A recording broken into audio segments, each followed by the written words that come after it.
नमस्कार, मैं हूं आंचल सिंह और आप सभी का स्वागत है हमारे चैनल पर। इस वक्त की बड़ी खबर आपको बताएंगे कंगना रनावत से लेकर रिया चक्रवर्ती और रिया चक्रवर्ती के भाई शौविक चक्रवर्ती का वो कबूलनामा, जिसमें उन्होंने बताया कि कब और कैसे रिया चक्रवर्ती के कहने पर ड्रग्स का अरेंजमेंट किया जाता था। सबसे पहले बात करेंगे, कंगना रनावत ने सोनम कपूर के मुंह पर करारा तमाचा मारा है, क्योंकि जिस तरीके से सोनम कपूर और दिया मिर्जा एक कैंपेन चला रहे थे, रिया चक्रवर्ती के जस्टिस की बात कर रहे थे, उसको लेकर अब वो कंगना रनावत की तुलना रिया चक्रवर्ती से कर रहे थे और ये कह रहे थे कि रिया चक्रवर्ती के साथ जो कुछ भी हो रहा है वो बुरा हो रहा है। कंगना रनावत के साथ साथ उनके साथ भी आवाज़ उठाने की ज़रूरत है। यहाँ पर कंगना रनावत का जो ऑफिस तोड़ा गया है उसको एक तरीके से देखते हुए, और जब इतनी सारी आवाज़ें उठ रही थी कि आखिर बॉलीवुड गैंग इस पर चुप क्यों है, तो वो उससे कंपेयर करके और कटाक्ष कर रही थी और ये दिखाना चाह रही थी कि रिया चक्रवर्ती के साथ जो कुछ भी हो रहा है वो गलत है, कंगना रनावत के साथ साथ उनके साथ भी लोग खड़े हों।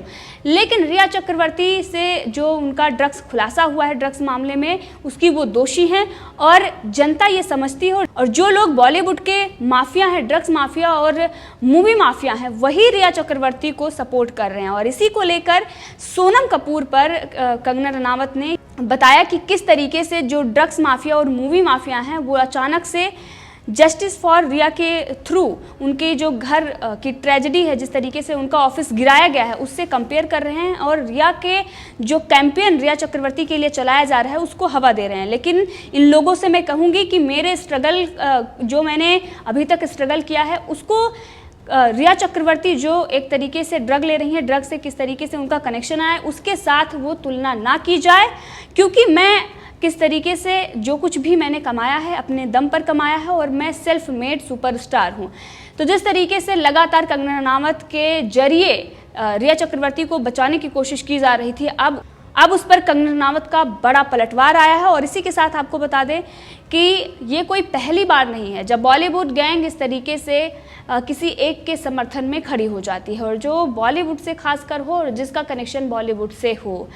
यानी कि कंगना रनावत के समर्थन में तो ये नहीं आए, बल्कि कटाक्ष किया जा रहा है कंगना रनावत को लेकर। वहीं पर रिया चक्रवर्ती की जस्टिस की बात कर रहे हैं। इसी के साथ जो पित्रात्मक सत्ता है उसके लिए लड़ाई बॉलीवुड में लड़ा जा रहा है। लेकिन आखिर क्यों बॉलीवुड को इसकी ज़रूरत क्या पड़ गई? अभी कुछ दिन पहले ही सुप्रीम कोर्ट का एक आदेश आया था, उस वक्त जब आवाज़ें उठ रही थी कि जब हिंदुओं के लिए इस तरीके से एक्ट बनाए जाते हैं और इस पर चर्चा होती है, तो इसी के साथ मुस्लिम जो बहनें हैं उनके लिए भी आवाज़ उठानी चाहिए। उस वक्त पूरा बॉलीवुड मौन था।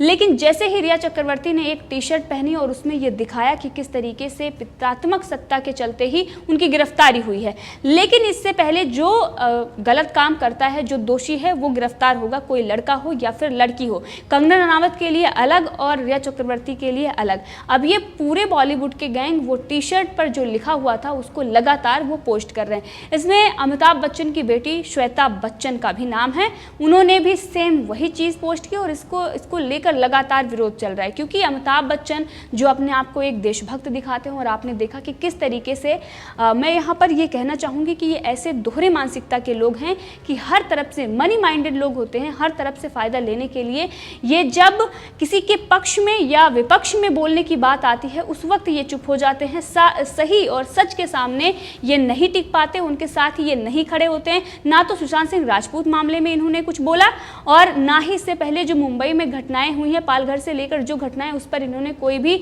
अपनी राय दी है, बल्कि वैसे हर बात पर वो अपनी राय देते हैं। यहाँ पर वो आखिर मौन क्यों हैं? बॉलीवुड में जो खुलासे हो रहे हैं ड्रग्स को लेकर, जो मूवी माफिया को लेकर, नेपोटिज्म पर जो बात हो रही है, आखिर इस पर ये मौन क्यों है? वहीं पर उनकी बेटी रिया चक्रवर्ती के बचाव में इस तरीके से पोस्ट करती हैं और रिया चक्रवर्ती जस्टिस फॉर रिया की बात की जाती है। ये सारी चीज़ें दिखा रही हैं कि अब सीबीआई और एनसीबी के हाथ जब पहुंचने वाले हैं ड्रग्स माफिया और मूवी माफिया, क्योंकि 25 आपने देखा कि 25 जो सुपरस्टार हैं उनके नाम के खुलासे हुए हैं।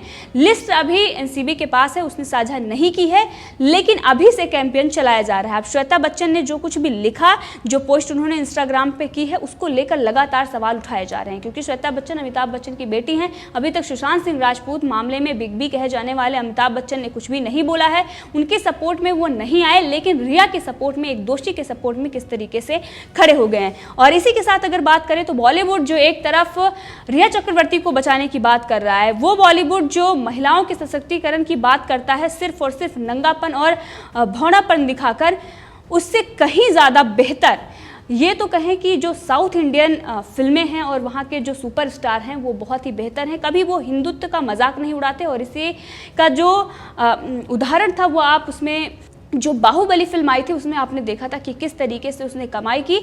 मेन कारण यही था कि उसने हिंदुओं का जो मजाक बनाया जाता है बॉलीवुड में वो नहीं बनाया, और एक तरीके से जो भव्य तरीके से दिखाया कि किस तरीके से एक जो हिंदू हैं उनकी जो आस्था है और वो कितने शक्तिशाली और महान थे।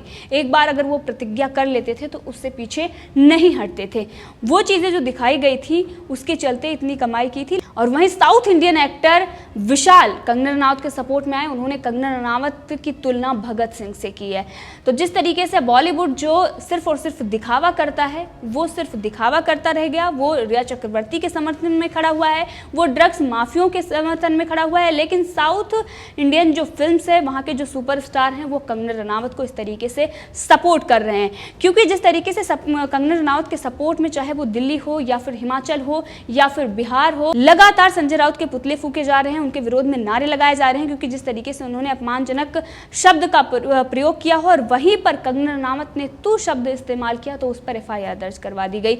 ये दिखाया जा रहा है कि एक महिला के खिलाफ किस तरीके से कांग्रेस, NCP और शिवसेना इस वक्त बर्बरता कर रही है, उनके खिलाफ किस तरीके से एकजुट होकर खड़ी हुई है और मोर्चा खोल दिया है। और वहीं पर रिया चक्रवर्ती को लेकर मुंबई की स्पेशल कोर्ट ने कल सुनवाई के लिए कह दिया है। क्योंकि उनके जो वकील हैं वो रिया चक्रवर्ती के जमानत के लिए लगातार प्रयास कर रहे हैं, लेकिन कोर्ट ने कल सुनवाई करने का फैसला दिया है। यानी कि सुनवाई को कल के लिए टाल दिया गया है। लेकिन रिया चक्रवर्ती के भाई शौविक चक्रवर्ती ने जो बयान दिया था रिया चक्रवर्ती के खिलाफ, जिस तरीके से उन्होंने बताया कि रिया चक्रवर्ती के कहने पर वो सुशांत सिंह राजपूत के लिए ड्रग्स का अरेंजमेंट करते थे, और किस तरीके से उन्होंने वो डेट और जो उनका बयान आया है वो हम आपको पढ़कर सुना रहे हैं। शौविक चक्रवर्ती ने अपने बयान में ये साफ बताया है कि 16 मार्च को रिया चक्रवर्ती ने मुझे मैसेज किया था और उन्होंने बताया था कि सुशांत सिंह राजपूत को ड्रग्स की ज़रूरत है, जिसके बाद उन्होंने इसका अरेंजमेंट करने की बात कही थी। उन्होंने बताया था कि 5 ग्राम बड यानी कि क्यूरेटेड मारिजुआना की व्यवस्था शौविक चक्रवर्ती करेंगे। तो 20 बार धूम्रपान के लिए पर्याप्त होगा, क्योंकि सुशांत सिंह राजपूत कम से कम 4 से 5 बार ये मारिजुआना लेते थे और इसीलिए 5 ग्राम बड उनके लिए ज़रूरत थी, जो 20 बार वो इसका इस्तेमाल कर सकते थे। अब ये सारी चीज़ें दिखाती हैं कि जब वो डिप्रेशन में थे, उनका इलाज चल रहा था, उस वक्त रिया चक्रवर्ती और उनके भाई किस तरीके से उनको ड्रग्स दे रहे थे। इसी के साथ 15 अप्रैल की भी चैट आई है और उसमें उन्होंने कबूल किया है शौविक चक्रवर्ती ने, और उन्होंने बताया है कि उस दिन भी मुझे याद है कि सैमुअल मिरांडा ने मुझे व्हाट्सएप पर संपर्क किया था और सुशांत सिंह राजपूत के लिए ड्रग्स की आपूर्ति करने के लिए कहा था, जिसके लिए दीपेन सावंत ने मुझसे संपर्क किया था और जिसके बाद मैंने अपने बहन रिया के साथ भी इस संबंध में बातचीत की थी। ड्रग्स के लिए मैंने फिर से बासित से संपर्क किया था, क्योंकि कोविड-19 के चलते लॉकडाउन था जिससे दिक्कत आ रही थी और इसीलिए उन्होंने बासित से संपर्क किया था ताकि इसका अरेंजमेंट किया जा सके। वहीं पर 17 मार्च की भी चैट है और उसमें उन्होंने बड पहुंचाने के लिए बात की थी और उसमें किस तरीके से अब्दुल वासिद परिहार से संपर्क किया था ताकि आसानी से ड्रग्स का अरेंजमेंट किया जा सके। अब ये जो उनका कबूलनामा आता है उसमें साफ दिखाई देता है कि किस तरीके से रिया चक्रवर्ती के कहने पर शौविक चक्रवर्ती ड्रग्स लाते थे, वो सुशांत को देते थे और खुद लेते थे, या फिर वो इसकी डीलिंग कर रहे थे या सप्लाई कर रहे थे। ये सवाल तो अभी हैं, क्योंकि जिस तरीके से इस पूरे मामले में रिया चक्रवर्ती बचने की कोशिश कर रही थी, पहले उन्होंने साफ मना कर दिया था कि वो ड्रग्स नहीं लेती थी, लेकिन जब एनसीबी ने पूछताछ की तो उन्होंने बताया कि सुशांत सिंह राजपूत के कहने पर मैं ड्रग्स ले रही थी। लेकिन यहाँ पर सबसे बड़ी चीज़ आपको बता दें कि रिया चक्रवर्ती यहाँ भी झूठ बोल रही हैं, क्योंकि वो अपने आप को बचाने के लिए सुशांत सिंह राजपूत का नाम ले रही हैं। लेकिन इससे आपको साफ कर दें कि जो सप्लायर हैं, जो ड्रग्स डीलर हैं, वो सुशांत सिंह राजपूत को नहीं बल्कि वो रिया चक्रवर्ती को जानते हैं। रिया चक्रवर्ती की 2017 की भी चैट सामने आई आई है। गौरव आर्या ने बताया था कि वो सुशांत सिंह राजपूत को नहीं जानते, उनकी बातचीत रिया चक्रवर्ती से हो रही थी। इसका मतलब ये है कि रिया चक्रवर्ती पहले से ही ड्रग्स लेती थी और वो इस तरीके से जो ड्रग्स डीलर और सप्लायर हैं वो शौविक चक्रवर्ती और रिया चक्रवर्ती के संपर्क में थे। उन्होंने रिया चक्रवर्ती और शौविक चक्रवर्ती से तमाम ऐसे लोगों से उन्होंने संपर्क भी करवाया था अपने भाई का, जो इसका काम यानी कि ड्रग्स सप्लाई का या ड्रग्स डीलिंग का काम कर रहे थे। ये सारी चीज़ें साफ होती हैं कि रिया चक्रवर्ती किस तरीके से ड्रग्स मंगाती थी। और यहाँ तक कि ये भी खबरें आ रही हैं कि ऐसे जो एक्टर होते हैं, स्ट्रगलिंग एक्टर जो मुंबई में जाते हैं, वो जो बड़े टॉप के जो वहाँ पर बॉलीवुड में जो स्टार होते हैं उनको खुश करने के लिए ऐसे पार्टियों का अरेंजमेंट करते हैं। और आपको याद होगा कि सुशांत सिंह राजपूत के जो करीबी वहाँ पर रहते थे उन्होंने भी कई बार ये बयान दिया है कि उनके फार्म हाउस पर और उनके घर पर पार्टियाँ होती थी जिसमें कई बड़े स्टार भी शामिल होते थे और इसका अरेंजमेंट रिया चक्रवर्ती करती थी। अब रिया चक्रवर्ती जिनकी फ्लॉप मूवी देने के बाद भी उनको फिल्में मिल रही थी, क्योंकि एक दो बार अगर कोई फिल्म फ्लॉप दे दे, अगर कितना भी बड़ा वो एक्टर हो, दोबारा उनको फिल्में मिलना बंद हो जाती हैं। लेकिन उसके बाद भी महेश भट्ट जैसे बड़े बड़े जो डायरेक्टर और प्रोड्यूसर हैं वो इस तरीके से रिया चक्रवर्ती को फिल्में दे रहे थे। तो ये सवाल कई खड़े होते हैं यहाँ रिया चक्रवर्ती को लेकर। लेकिन अब जिस तरीके से उनको बचाने की कोशिश की जा रही है और रिया चक्रवर्ती को निर्दोष बताया जा रहा है, उनको ये बताया जा रहा है कि वो इसलिए उनको प्रताड़ित किया जा रही है। बॉलीवुड गैंग है जो रिया चक्रवर्ती को इसलिए बचा रही है क्योंकि एनसीबी और सीबीआई के हाथ उनके तक पहुंचने वाले हैं और कहीं ना कहीं महाराष्ट्र सरकार को भी इससे बड़ा झटका लगने वाला है, क्योंकि जिस तरीके से चीज़ें सामने आ रही हैं, रिया चक्रवर्ती गिरफ्तार हो चुकी हैं। अब जो दूसरी बारी है वो उन 25 सुपरस्टार की है। लेकिन इसमें खास बात ये होगी सुशांत सिंह राजपूत के लिए न्याय की मांग जो पहले से ही मुहिम चल रही थी वो अभी भी चल रही है। ये सारा जो मामला है वो ड्रग्स का है, ड्रग्स डीलिंग और ड्रग्स जो सप्लाई हो रही थी उसका है। लेकिन सुशांत सिंह राजपूत की मौत कैसे हुई और उनकी जो हत्या की गई या फिर आत्महत्या थी तो किसने उकसाया, इन सब चीज़ों की छानबीन होनी चाहिए और सच सामने आना चाहिए। इसी के साथ आपको बता दें परेश रावल जो एक्टर हैं उनको एनएसडी का यानी कि स्कूल ऑफ ड्रामा का अध्यक्ष घोषित किया गया है। अब इससे सबसे बड़ा झटका किसी को लगा है तो वो टुकड़े टुकड़े गैंग को और वो तमाम लोग जो इस तरीके से जो काले कपड़े पहनकर और डफली लेकर अपनी अभिव्यक्ति और स्वतंत्रता के आज़ादी के नाम पर किस तरीके से देश विरोधी नारे लगा रहे थे। और वहीं पर ये खुशखबरी उन छात्रों के लिए है जो स्ट्रगल करते हैं और तमाम वो छात्र जो कुछ सीख सकते हैं, क्योंकि जिस तरीके से कमाल की एक्टिंग परेश रावल करते हैं उससे छात्र बहुत कुछ सीख सकते हैं।